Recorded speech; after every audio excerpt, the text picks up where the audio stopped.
প্রতীক গান্ধী ওই একবার ব্যাড বয়ের চরিত্র করার পর পরপর একটা ভালো মানুষের চরিত্র পাচ্ছে।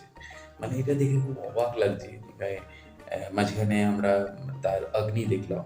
সেখানেও ব্যাপারটা ওরকমই ছিল প্রায়। কিন্তু 'মাডগাঁও এক্সপ্রেস'ও দেখলাম এবং এই 'ধুমধাম' সিনেমাতেও দেখলাম। প্রতীক গান্ধী এই যে চরিত্রগুলো পাচ্ছে, সেই চরিত্রগুলো হচ্ছে একদম ভাজা মাছ উল্টে খেতে পারে না এমন পুরুষ মানুষ।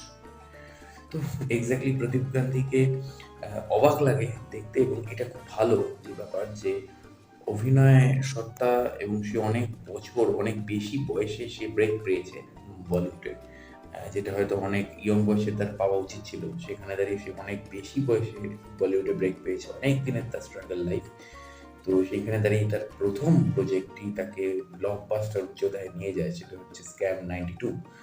তো উল্টো দিকে আমরা ইয়ামি গৌতমকে দেখেছি এই ছবিতে। ইয়ামি গৌতম এখানে এক্সট্রোভার্ট চরিত্র অভিনয় করছে আর প্রতীক গান্ধী এখানে ইন্ট্রোভার্ট বলবো না, প্রতীক গান্ধী এখানে অ্যাম্বিভার্ট মানে চরিত্র অভিনয় করছে।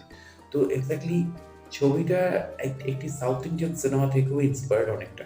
তো সাউথ ইন্ডিয়ান সিনেমাটা যারা দেখেননি তারা দেখে নিতে পারেন।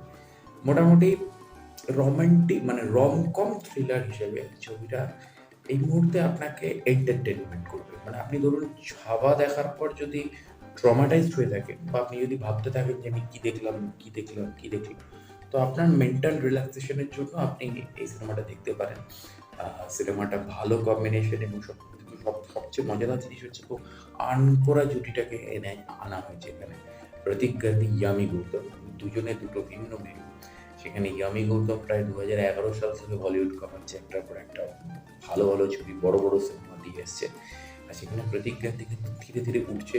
এখনো প্রতীক গান্ধী সেরকমভাবে সিনেমা হলে ফুল ফ্লেজেড লঞ্চ আমি এখনো বলব না। এখনো সিনেমা হলে ফুল ফ্লেজেড লঞ্চ হয়নি। কেননা তার 'অগ্নি' বলুন বা এই সিনেমাটা বলুন, 'ধুমধাম' দুটোই কিন্তু ওটিটি রিলিজ। মাঝখানে 'মাডগাঁও এক্সপ্রেস' একটা রিলিজ হয়েছে ঠিকই, কিন্তু সেটাও না হওয়ার মতো। তো এক্স্যাক্টলি প্রতীক গান্ধীর একার ঘাড়ে ভর করে আ সিনেমা রিলিজ হবার সময় প্রায় চলে এসছে। তো দেখা যাক আগামী দিনে কি মানে দর্শক তার জন্য বা প্রোডিউসার বা প্রযোজনা সংস্থা তার জন্য কি মানে ঠিক করে রাখে। তবে এই সিনেমাটা আপনি ওই যে বললাম, আপনি 'ছাওয়া' দেখে যদি পুরো ট্রমাটাইজড হয়ে থাকেন, আপনি যদি ভাবেন যে কি দেখছেন বা কি দেখলেন এবং আপনি নিজেকে হয়তো ধাতস্থ করতে পারছেন না, তো আপনার রিল্যাক্সেশন এর জন্য আপনি এই সিনেমাটা দেখতেই পারেন 'ধুমধাম'। তো অবশ্যই 'ধুমধাম' দেখুন, সিনেমার সাথে থাকুন, সিনেমার সাথে জুড়ে থাকুন। অবশ্যই আমার চ্যানেল এবং চ্যানেলটাকে সাবস্ক্রাইব করে এবং পেজটিকে ফলো করে জুড়ে থাকুন। দেখা হচ্ছে পরের ভিডিওতে। নমস্কার।